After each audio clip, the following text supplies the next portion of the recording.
Welcome back to Superbooth featuring Bitwig Studio. Today's modular concept are three examples. The concept is, follow me, thinking, feeling, and math. That's what we're going to talk about today. The unifying principle is there are always, people actually ask this a lot, how do you approach patching? How do you start making a new idea, or how do you get inspired, or how do you think about it? And there's not one good answer. So I just want to take three different approaches and build three small things together with you and talk about some of what's there. So those are our topics, which will be taken not in order, of course: thinking, feeling, and math. And the first one that I want to start with, yes, to anybody new with us, Bitwig Studio is a DAW and a sound design environment all at the same time, because it is connected with modulators in a patchable environment, and that is what we will start looking at. So I have a plugin loaded here. I like my felt instruments.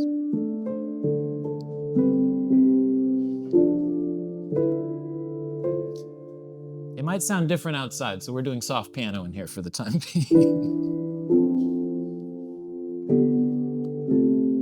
Okay, good. We're going to start with feeling. A way to approaching patching from the sense of feeling. And from this idea, what I actually want to do is think in somewhat musical terms, even though I'm using modules. So I don't want to think so much about modules and their functions. I would like to think a little bit more in terms of music. So we do have a thing called the grid, and there are three different entities. One of them is note grid. And the general purpose of note grid is to take note signals that are coming in and pass them out, probably after you have done something good or otherwise to them before they make it on the way out. So this default patch, just for reference, I've got gate signals, I've got pitch signals. Don't actually trust me. I'm going to click the module help and see live and in real time, oh, there's a gate out, there's a pitch out, there's velocity, there's channel. And all of these things, unless, of course, you want the full MPE complement, including timbre and pressure and gain and panning. That's all there and available. I'm just using simple, happy keyboard here, so we can do the simple version for now. All of these things are coming in, and the default patch, they're going out afterwards. So it looks like a patch chord because everything coming in is going out. If I remove gate, however, that is what's necessary. That's the thing that says create a note. So that's just a little bit of grounding in case all of this environment is new to you. As long as there's a gate signal, it will use the other signals it has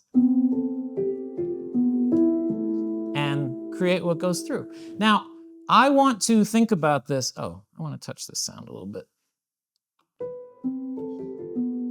Sometimes it's nice to go ahead and lift up the quiet parts of the sound, so I'm using our little built-in compressor plus.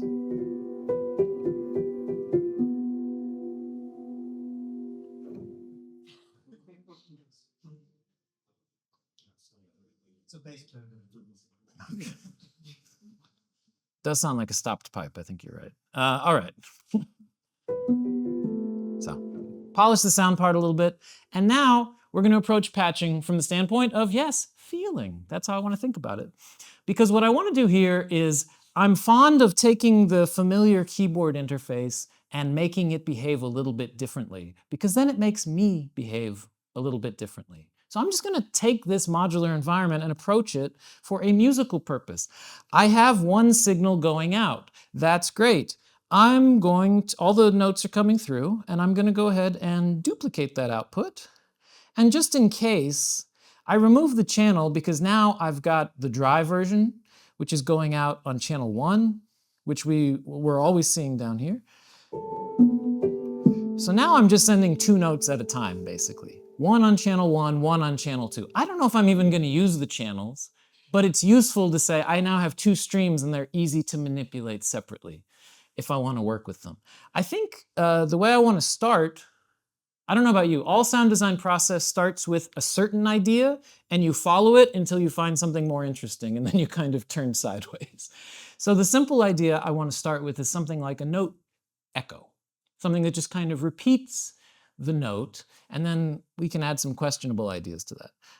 So if this is the wet version, what I'd like to do to start, well, let's just make sure it is a different note. I'm going to go to my pitch category and just say, well, musically speaking, I just want to transpose the pitch.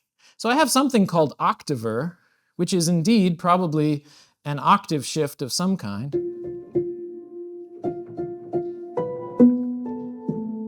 Okay, now I'm playing octaves. My dry signal is going straight through, my wet signal is getting pitch shifted. Okay, good enough. Now, the musical thing I want to start doing is it's an echo, right? And if I have an echo, perhaps I just want that note to be a little bit quieter than the original note. The original note tends to be more important. So I do have all of these categories, but grammar can really help me. The word attenuate, when you start thinking about it, an amplifier literally means louder, and attenuate literally means to make smaller or softer. I see a thing called velocity, I see a thing called attenuate, and I can just very quickly, if I pull it down to 0,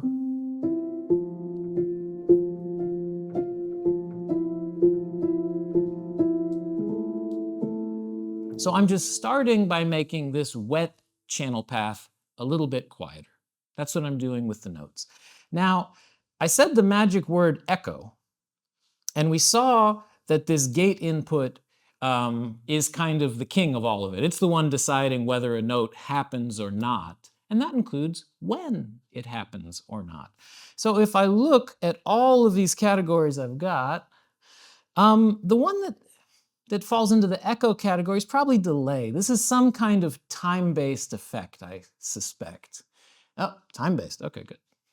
That sounds about right. So this looks like easy intervals. Good, long delay, sure. Drag it in, put it over here. What do I have? I'm in 16th notes.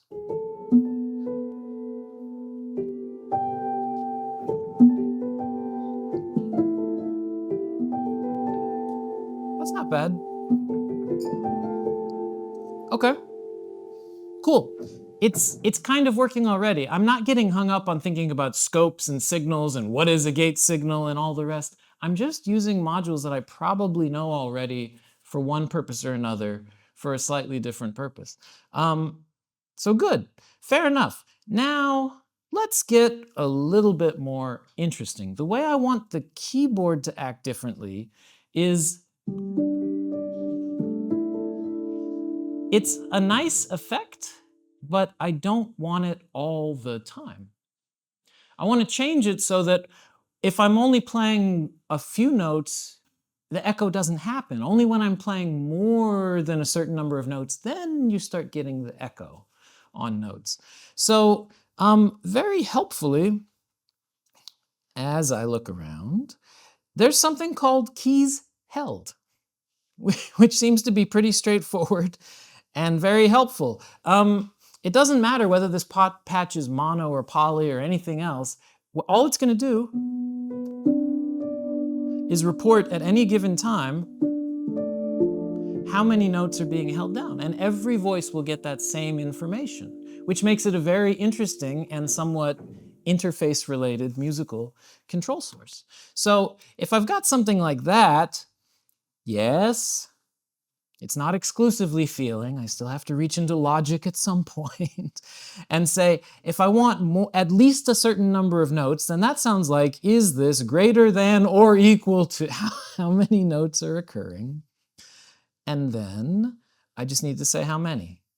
Our friend math lets us set just a nice, easy number, maybe 3. So at least 3 notes might be the magical number. Now, what this is going to do, what I should see on this tiny little scope there, or maybe in the inspector, tiny little scope's good enough. 2 notes, 3 notes. Ah, true. See how it's lit up? I let go of a note. Oh, not true anymore. Good enough. It's taking me to a place of saying that's what I want or what I don't want. So now I just need to use that signal. And I'd have to learn the categories of modules anyway. That's part of reality. Mix over here also happens to be all the signal routers and how to move things around. So I'm just going to say, this one's going to say yes or no. And select in looks like the right combination of saying, sometimes I want nothing to pass through, but when it's true, then I want that signal.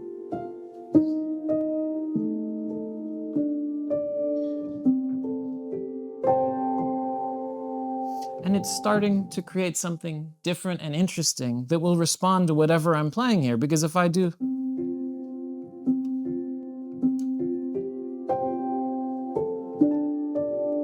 it's going to start adding back to me based on what I'm doing. And if I'm doing this in a real way, in a live way, then it'll come and go at different times and in different ways. Now, let's twist this up just a little bit. Octaves is fine, octaves is fun, but what I've done so far is say, I am playing the keyboard, but don't always do the same thing to every note that comes in. Think about a broader condition, which feels musical. When it gets dense, add some little ornaments. If it's just one note, let it be by itself. That's fine. So it's already thinking in a bigger way. Let's make it think a little bigger in a different sense. I have octave, and that's fine. I have this whole pitch category and a bunch of different ways to change the pitch. So octave, looks like it's going to shift octaves up and down. Cool. Transpose, that looks like semitones. Okay, but now I just get parallel things, and that's okay. Let's go weird. Let's go with ratio. Let's go ahead and get the ratio control in there instead, which, ooh, thank you.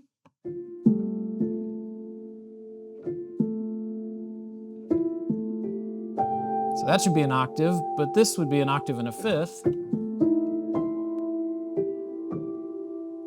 Okay, that's interesting. I kind of like this because what I would like it to do is change based on where I play in the measure. So a different constraint for making a responsive type of patch. As was referenced earlier, this is Bitwig. Every device, whether it's a plugin or our native devices, has the ability to add modulators. Our synths tend to have no LFOs on them because I don't know if you would like 2 LFOs, 12, or 0. It's up to you. You can just add whatever you want, including to these plugins, these nice things that you already use. So if I go ahead, I'm just going to go to the LFO category, pick the simple one called LFO. And we can still see the big version if that's easier. I just want to think in terms of bars. So maybe I want to track my position across 4 bars. Just ramp up a little bit like that. So now I just have a signal synced to the global tempo saying, where are we in a 4-bar pattern? And as we get further, it increases what's going on. This is perfect because any of these modulators that we have, well, how do I route them? Well, I have a little button here that says, you would like to route it somewhere. Kind of looks like a port with a patch cable coming out. That's the visual here of this routing button that appears all the time. So if I happen to click on it, then suddenly, prepare for some color tinting. Every parameter inside of the patch just lit up because I can say how much do I want to connect that modulation signal to it, just by clicking and dragging. So what I want to do is make the ratio push up a decent amount, and maybe the denominator a little bit too, because it'll keep me out of trouble. Speaking of keeping me out of trouble, well, let's just hear that first. So see where the LFO is here? As it moves, it's going to keep shifting the harmonic relationship and going up into different places. So in the low part, it's going to be less extreme.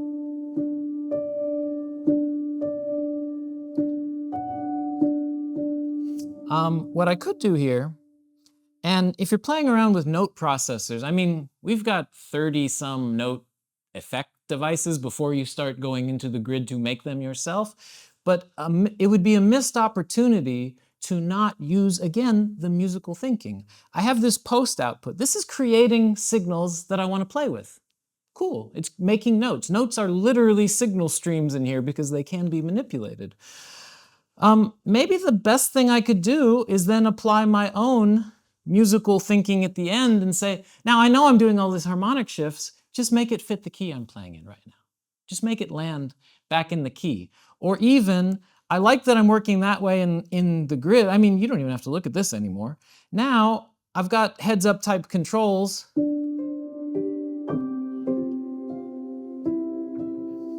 Maybe it's a Lydian day.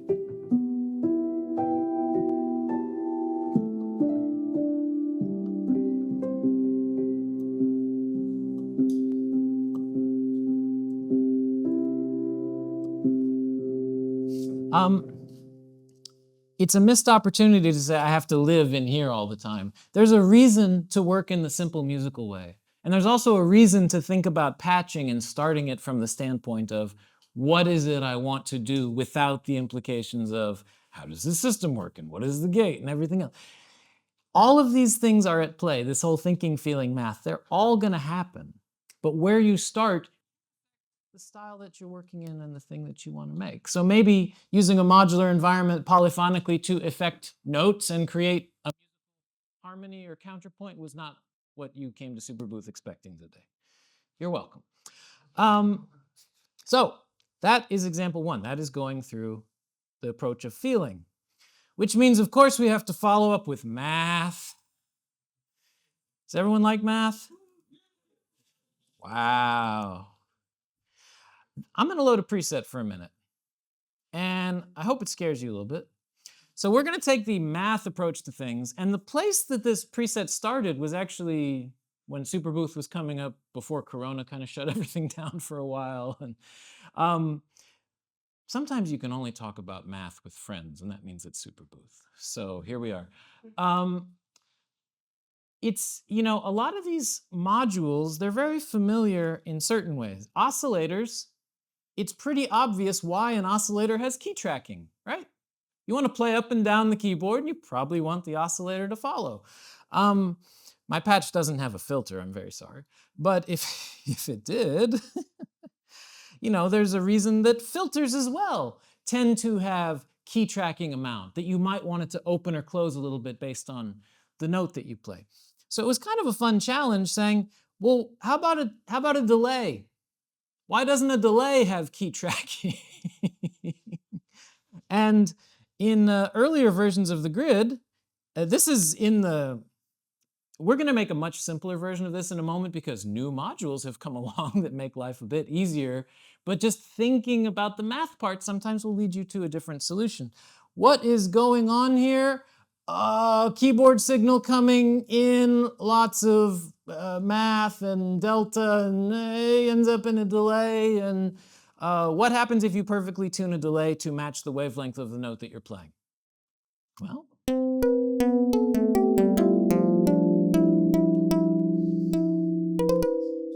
so let's just play around for 1 second because it does have decent controls here. All of these, you can see in the patch, like if you look up here at this kind of blend control, all the macros have been created and they're up there. So here it's kind of this brightness versus dampening kind of effect.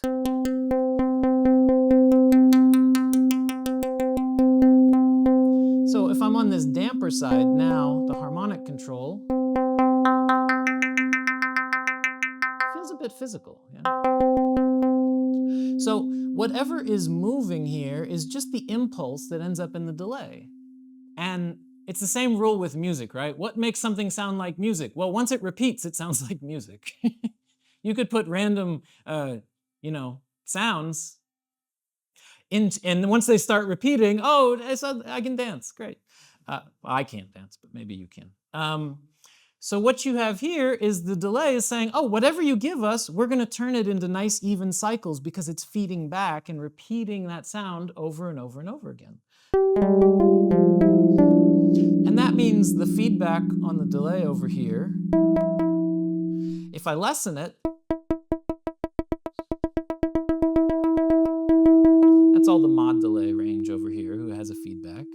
Yes, has a modulation input. That's the important part. If there was no input, you know what's going to happen. There is now no pitch control.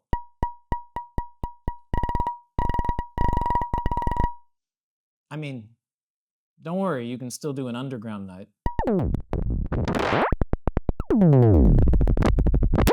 But, as you like, this will all work. But just now, once you get these little inputs and these little ideas, it might lead you in a different direction. This final control I like, this tension bit, because it's the feedback loop's little low-pass filter.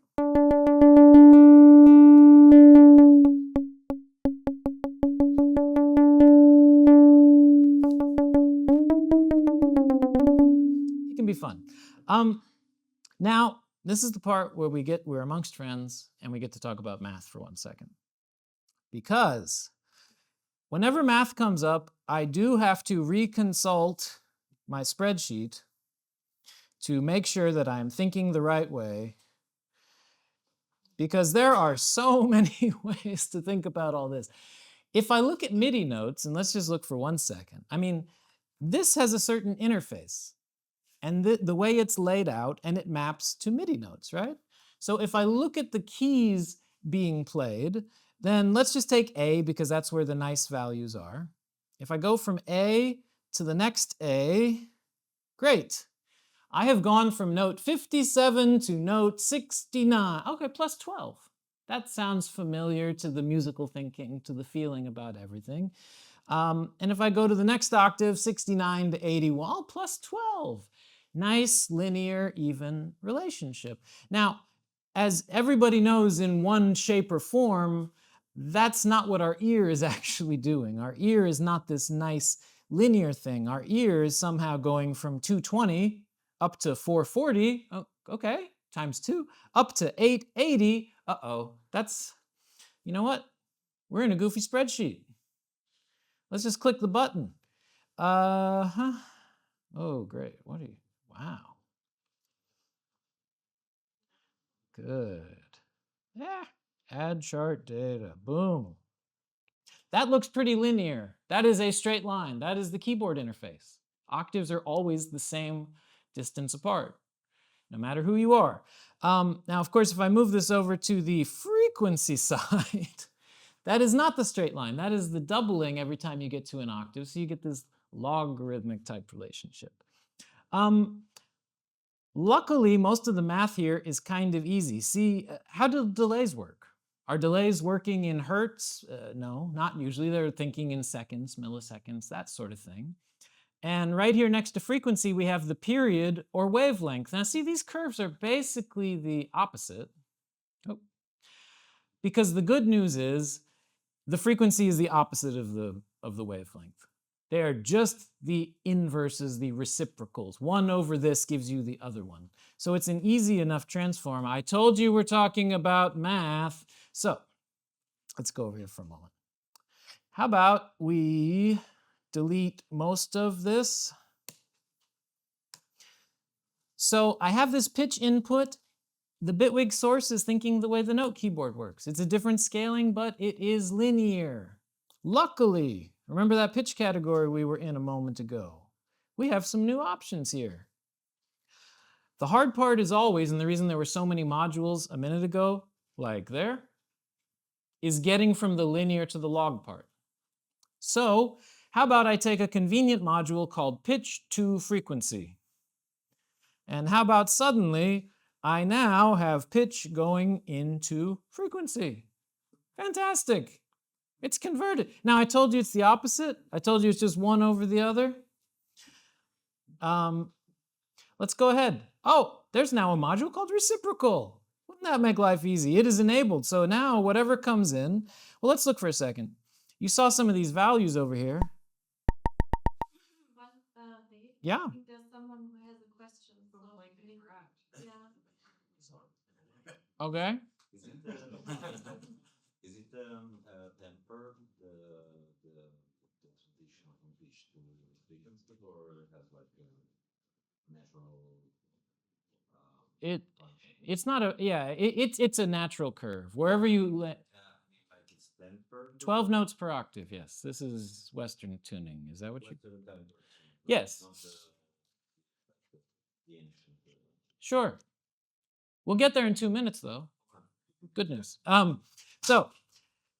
If I connect this in, I've converted these note values, which were linear, to 261. Cool. Does that sound like a... Oh, that chart is ruining everything. There we go. Hey, middle C, 261. It sounds like we've already landed kind of in the right place. But now we need to get to period, which again, I said it's the inverted part, but that looks very, very small. Very simple reason. Let's just take a look for a minute. Frequency was in hertz and period was in milliseconds. Milli, from those of you who are fortunate enough to be from metric countries, congratulations, by the way. You really dodged a bullet. As long as that's there, what we could do, it just means we're off by 1,000. And the good news is this little module happens to have a setting that says, oh, do you want to think in kilohertz? Do you want to think in 1,000 off? Why, yes. Yes, I do. Oh, look at that. 3.822. Is that? Oh, dear. That looks pretty good. That looks pretty correct. And it almost is. You ready to hear it work wrong? Good. Is that an octave?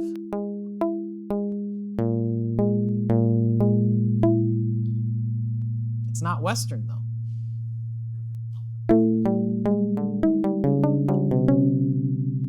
Good. It's just going to resonate until it stops. There's no filter. There's no envelope. It's just like, all right. Here's the one tricky part. And again, this relates to how you have to think about patching. If I deal with an oscillator, it's really clear that an incoming signal called pitch is working in pitch units. I'm going up a half step, down a half step, that sort of thing. Phase is working in a phase increment. That's easy. This one's tricky. Remember, we saw the delay object a minute ago. What unit is it in right now? Good, milliseconds, yeah, but now what unit is it in? When you have dynamic things that are going to change and say, oh, now I'm thinking in quarter notes. Now I'm thinking in 16th notes that are scaled to triplets. Now I'm thinking in milliseconds. This is dynamic as well, which is why the attenuator is just saying %. So, last little trick. I want to give it exact millisecond values. And that can be kind of painful. So what I did was I set the unit to exactly 1 millisecond. That is the internal delay time. And now I'm saying I would like to modulate that by 100%, so totally take over. And then just to get this in range, all I really need to do is get rid of that 1 millisecond because I don't want to add 1 millisecond on top of everything unless that's what you want. So, bias. I want to subtract something. Perhaps I would like to subtract one signal value, which means in this case 100% is 1 millisecond.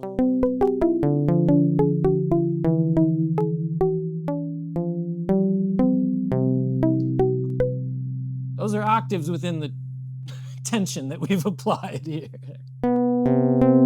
Better? Okay. It's all a system. That's all it takes, but again, it just came from a different starting point of saying, I want to think, it's a math day. I want to think this way for a while and see what kind of result it turns into. The nice thing is, once it's inside of a full integrated system like this, like Bitwig, yes, perhaps I would like to load something else to come in front of it and offer, in this case, some traditional Eastern instrument that was measured, and now I'm just going to play the white keys. I'm playing them very badly, I'm sorry. I'm playing a major chord. Yeah, normally the fifth is not down to there.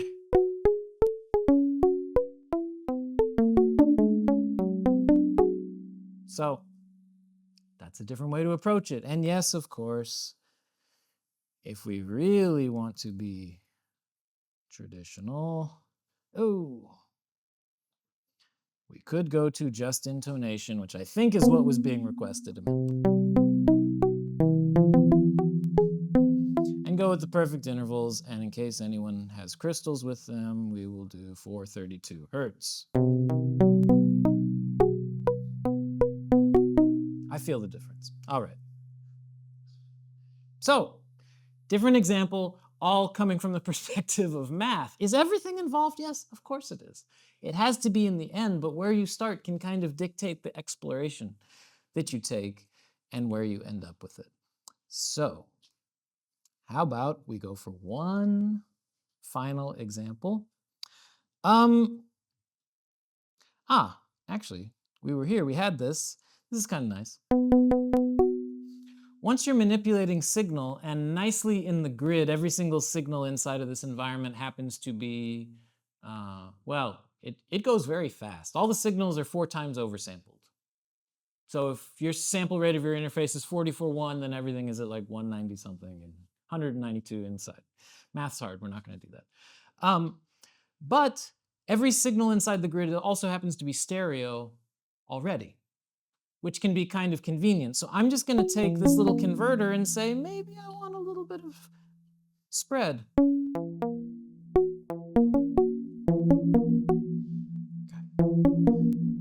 Good to test the stereo image in the room that it's working.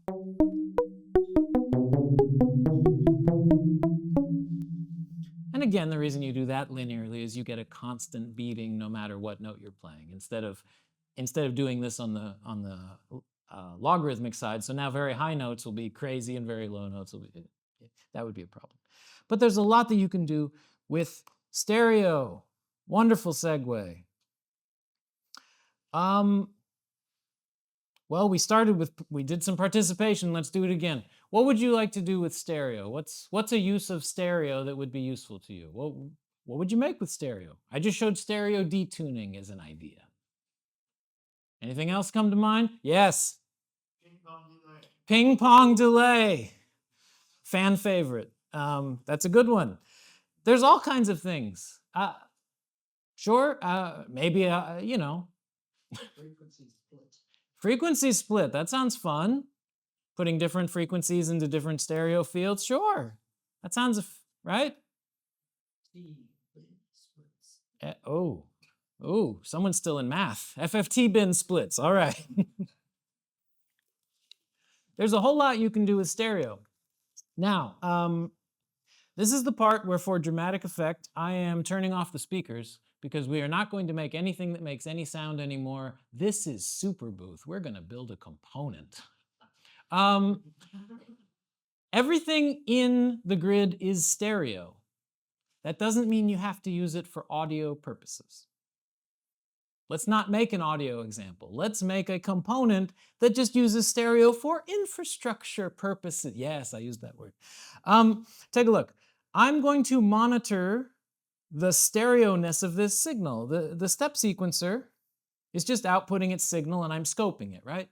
So I have a regular phase signal going through, it's reading it. They look aligned. They are both happening. Now, conveniently, when you're working in the grid, we do have this entire phase category. We have a lot of modules, starting with oscillators that have that stereo detune option, or so many other ways of just in one knob move adding some stereo to an image, because every signal you've got is already stereo, and it makes sense to manipulate it in an easy way. Perhaps if I put a phase shift here to process the phase signal, yeah, I could offset it in time, and you see I'm moving the position as I turn it up and down, right? Well, I said everything is stereo. I meant it, including the phase signals, the trigger signal, whatever you think of that's not normally there. Okay, so let's stereoize this signal. So now when I shift one up a little bit, both of them phase-wise are moving slightly apart. So now I am accessing different parts. Take all the pictures you want, that's fine. You know what, we'll frame it better. Okay. Good. Got it. So once I understand that everything is stereo, and this is literally accessing 2 different areas of the table, so I can have one single control source and just manipulate it that way. That sounds nice and fun. So I would like to make my step sequencer something that interpolates. Something that instead of going in a flat line from each step to step, literally says, oh, I know this value. I'm stereo. I can also know the next value. And then how do you make it work? This is our thinking example. This is where we have to think through the process to try to find something that might work. Effectively, this sounds like I just need to crossfade a lot of the time. And no matter, even if I jumped around in phase, I would still always be able to calculate the answer. If I said, I know this step, I know that step, we're 50% of the way there, there's my point. And then I could create it that way. So I am now going to act like it is perfectly normal and natural to put a stereo split module in front of the phase signal going in to my step sequencer. Let's just go ahead and put it on both the left and the right channel for the time being. And in the end, I'm going to split it because I need to use the two channels I'm accessing to work with them. Really, the speakers are off, so we're good. Now, what do we need to do? We just need to think through the process. I'm accessing each step that's there. Now what I need to do is access the next step. And that phase shift that I had up a minute ago, that could work here, but it's not quite good enough for me because this is back to the help file, which again this is not a screenshot, this is interactive. If I change the number of steps, which I can, then I could suddenly have a very different situation. So I don't want to make this work only in one particular case. I just want to go ahead and say, let me figure it out no matter if I change the size. So unfortunately, I do have to provide the size in that case.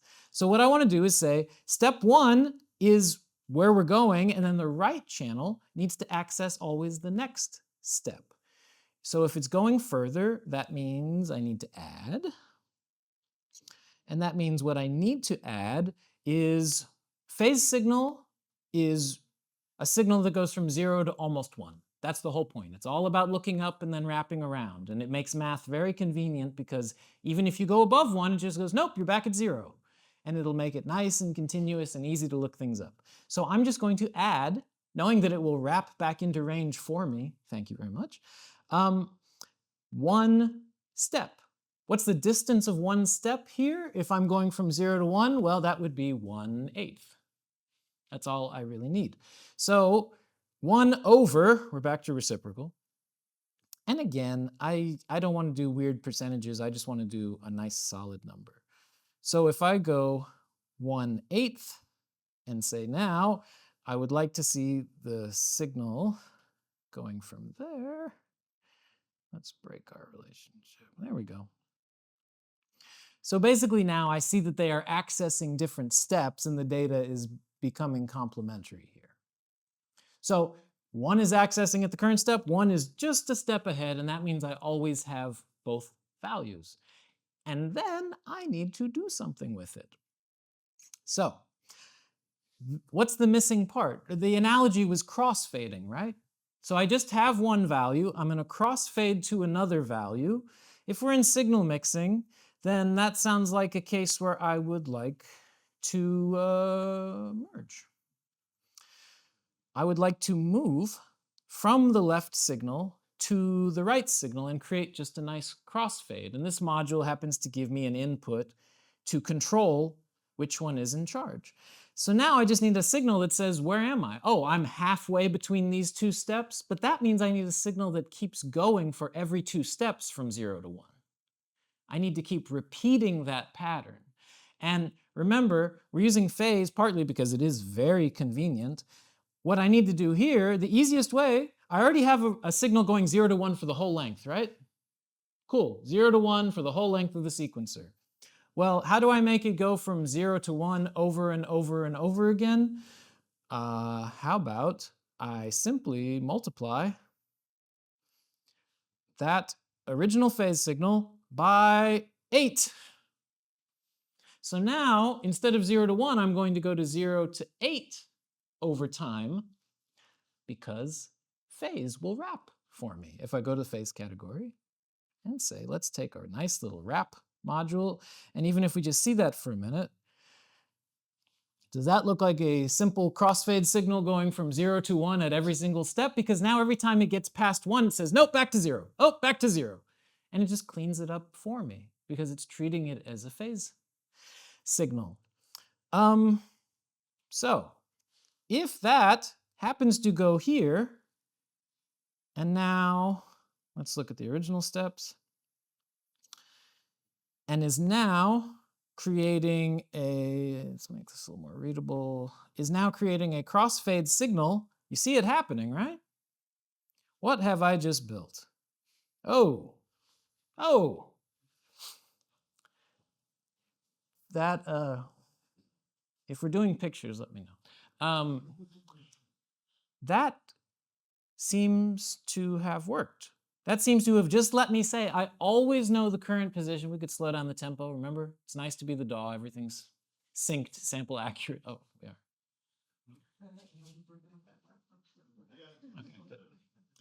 Okay. So all I'm doing is at the beginning of the step, starting here, and then gently transitioning to the next step. You might be saying to yourself, I wouldn't blame you, hey, didn't you guys in a previous version say, you know what, this might be a useful function. Maybe, there's a simple toggle called interpolate. Isn't that kind of doing the same thing that you just built?